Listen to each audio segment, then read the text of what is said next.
At maaari na po tayong tumanggap ng inyong mga katanungan. Tristan Nodalo, Newswatch Plus. Good morning po, Yusek. Yusek, kagabi po nailabas yung request ng defense team, the former President Rodrigo Duterte, asking the ICC to grant him interim release on the grounds of he is not a flight risk, won't commit further crimes, and that a member state is ready to receive him kung pagbibigyan po ng ICC. Ano pong posisyon ng Malacanang dito sa request na interim release? Lalo na syempre yung mga victims po ng drug war ay ang gusto nila pa rin ay accountability sa part ng former president. Well, unang-una, nabasa natin na parang i-claim po nila or ilalagay po nila sa kanilang petition na that Mr. Duterte will not imperil proceedings if released. Mr. Duterte will not continue to commit crimes. So in one way or another, the council admitted that the former president, had committed such crimes. Just a question. Because they will include that in their motion or petition that Mr. Duterte will not continue to commit crimes. So may pag-amin ba rito? And anyway, if that's their strategy, sana lang po ay mapaniwala nila yung mga ICC judges at huwag nilang masabi later na ang kanilang mga pinangako, dahil may mga pangako sila sa kanilang sa petisyon, ay masabing nagbibiro lang sila. Katulad na nangyari sa pangako sa jet ski. But anyway, kanila pong strategy yan at hayaan na lang po natin ang ICC ang mag-determine kung sila ba paniniwalaan at kung mag-grant ang kanilang request for interim release. At kung ano man po maging desisyon ng ICC, the Palace or Malacanang will respect kung pagbibigyan man po itong interim release. Opo, nasa ICC na po kasi yan. Nasa kamay na po ng ICC kung ano po ang kanilang magiging decision or resolution on that matter. Last question na lang po. Related pa rin po sa ICC, but this time coming from Vice President Sara Duterte during a meeting with the OFWs in Kuala Lumpur.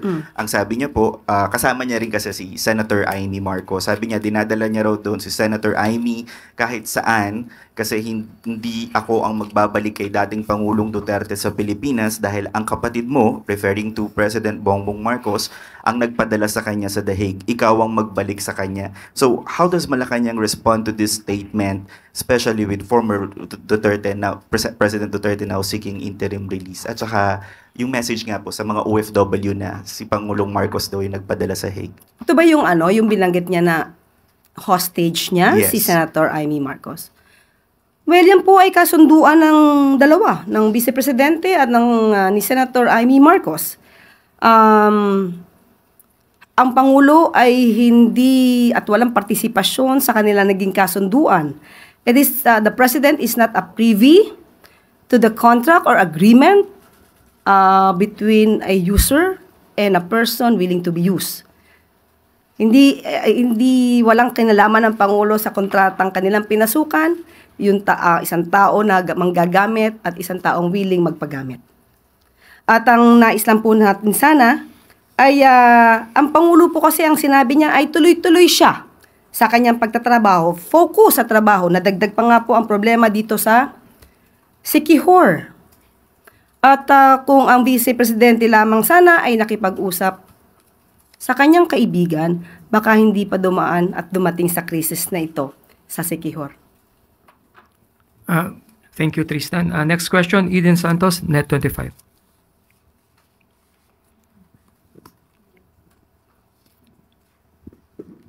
Good morning po, Yusek. May we know po kung meron na pong bagong set or tranche ng mga nag-courtesy resignation po na tinanggap na ng Pangulo or tinanggihan? Wala pa po tayong update sa ngayon. Regarding po doon sa sinabi ng Pangulo na nasa baba na or nasa mga USEC na yung focus po nung pagtingin doon sa mga performance ng mga nasa position po na yon, meron na po bang mga USEC at saka mga nasa government agencies na nag-submit na ng courtesy resignation din po at meron na bang tinanggap ang Pangulo or meron tinanggihan? Wala pa pong natatanggap na memo na kailangang mag-submit ng courtesy resignation ang mga USEC. Pero tuloy-tuloy pa rin po ang pag-i-evaluate sa kanilang performance. Thank you po. Maraming salamat, Eden Santos. Next question, Ivy Reyes, Bilyonaryo. Morning po, Yusek. Yesterday po, Independence Day, sinabi po ng Kabataan Party List na, and I quote, si Marcos ang pumatay sa wage hike bill dahil ayaw galitin ng Rich Boys Club at kung tutuusin, kung gusto ng presidente taasan ng sahod, isang utos lang na Malacanang mangyayari ito. Ano pong masasabi ng palasyo po? Diktador ba ang Pangulong Marcos Jr.? Hindi naman po. Hayaan na lang po muna natin ang usapin na yan sa Kongreso at ang Pangulo naman po ay hindi tutol sa increase sa wage hike dahil ito po naman ay makakabuti sa mga manggagawa. Pero sa ngayon po, meron po tayong current process at tatandaan nyo po, taon-taon naman po ay inaaral po ito ng Regional Tripartite Wages and Productivity Board at sa bawat rehiyon, sa bawat lugar ay nagkakaroon po ng increase ng mga sweldo o sahod ang ating mga kababayan. Thank you po. Thank you, Ivy Reyes. Next question, Leth Narciso, DZRH.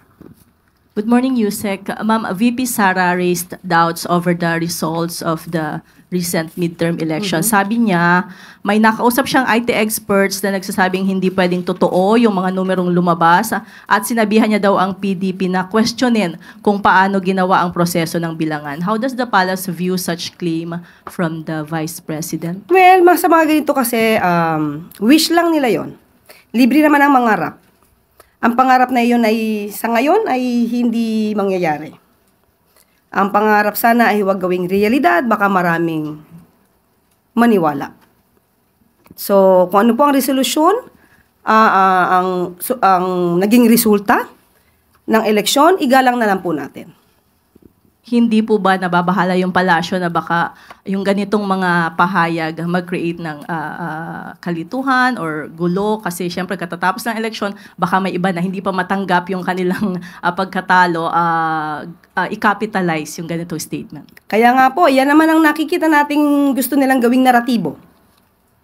Sirain pati ang institusyon, ang kredibilidad ng eleksyon, pati na ang COMELEC. Yan ang talagang ninanais nila. Hindi naman sila siguro nagsasabi ng mga anumang positibo pagdating sa gobyerno o ginagawa ng pamahalaan. Sabi nga natin, mas maganda sana magtrabaho kaysa magbakasyon. Maraming salamat, Leth. Next question, Ann Soberano, Bombo Radyo. Yusek, good morning. The Philippine Constitution Association or PhilConsa led by retired Chief Justice Renato Puno said na yung order po daw ng Senate na ibalik sa House of Representatives ang Articles of Impeachment para litisin si VP Sara raises grave constitutional questions and challenges the integrity of the impeachment process. Kaya nanawagan ang PhilConsa sa Senate na i-uphold ang constitutional duty and proceed with the impeachment trial in accordance with the Constitution and the rule of law. Ano po ang reaksyon dito ng palasyo? Ang bawat opinyon ng isang tao, grupo, ay iginagalang po ng Pangulo. Ang sabi nga po ng Pangulo kahapon, ang totoong kalaban po ng kalayaan ay ang pagiging manhid. Nais pa rin po ng Pangulo na magkaroon ng katatagan ang demokrasya sa bansa. Sa mga nangyayari ngayon, Yusek, sa dalawang kapulungan ng Kongreso, may balak po ba ang kausapin ni Pangulong Marcos ang dalawang leader ng chamber? Actually, ang dalawa pong leader ng kapulungan, si Senator SP Cheese Escudero at si House Speaker Romualdez ay umattend po ng von Deneur kahapon. At naniniwala naman po at may tiwala ang Pangulo na ang anumang mga di pagkakasundo sa mga issues ay mariresolba ng dalawang kapulungan. Ngunit ang Pangulo po ay open sa anumang dialogo para po maisulong ang kooperasyon at ang katatagan po ng demokrasya sa bansa. Salamat, Yusek. Maraming salamat, Ann Soberano. Follow-up question, Maricel Halili, TV5. Yusek, magandang umaga po. Meron lang concerns coming from some members of the House of Representatives, particularly Representative Chua. And although nag-convene na yung impeachment court, merong ilang mga senator judges na lantaran na nagpapakita ng suporta sa defendant na si Vice President Sara Duterte, particularly Senators Amy Marcos and Robin Hood Padilla. What do you think of this? My opinion? Yes, ma'am. Sa batas naman po, sinasabi na kapag ka po kayo ay tumayong senator judges, dapat meron kayong neutrality. Dapat hindi bias. Sa ngayon po, harap-harapang ipinapakita ang biases. Sana po igalang nila ang taong bayan at magpakita naman ng konting kahihiyan dahil ang sinisilbihan nila ay ang taong bayan, hindi para sa iisang tao lamang. Maraming salamat, Maricel. Follow-up question, choosing you, DZWB.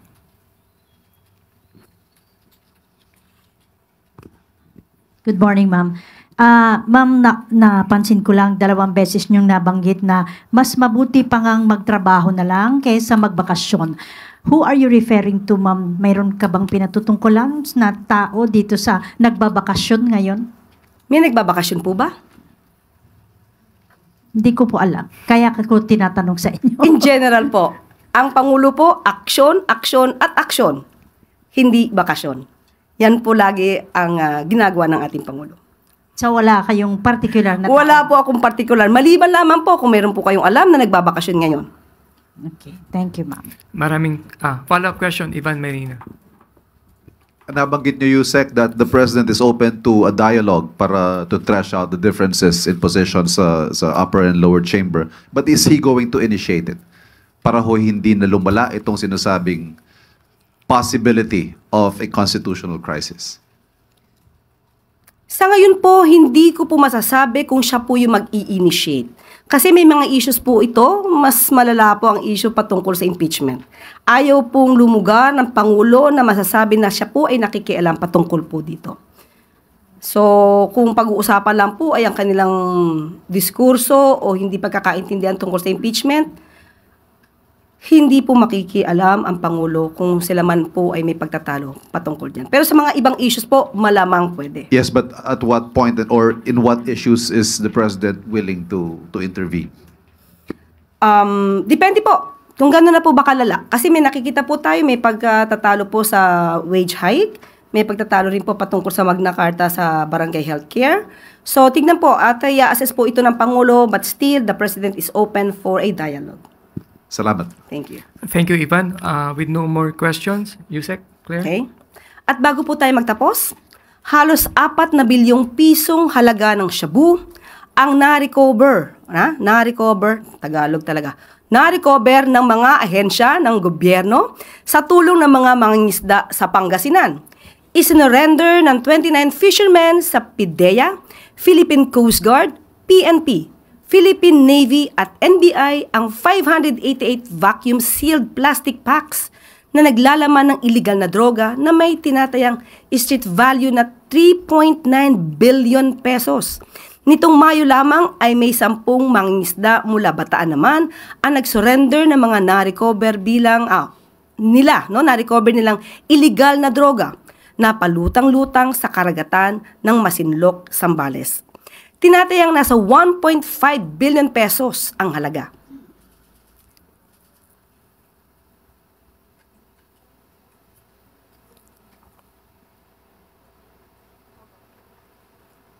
Hinirang ng mga bayani ang mga nasasabing mangingisda dahil sa agarang pag-alerto ng mga ito sa mga otoridad. Isa itong halimbawa ng mahusay na kooperasyon sa pagitan ng mga ordinaryong mamamayan at mga ahensya ng gobyerno. Nananawagan po tayo sa pamahalaan, ang pamahalaan sa buong taong bayan. Makipag-ugnayan po kayo upang masawata natin ang mga illegal na gawain kahit saan mang panig ng bansa. Mabuhay po kayo. At dito na po nagtatapos ang press briefing. Maraming salamat Malacanang Press Corps at magandang araw para sa bagong Pilipinas.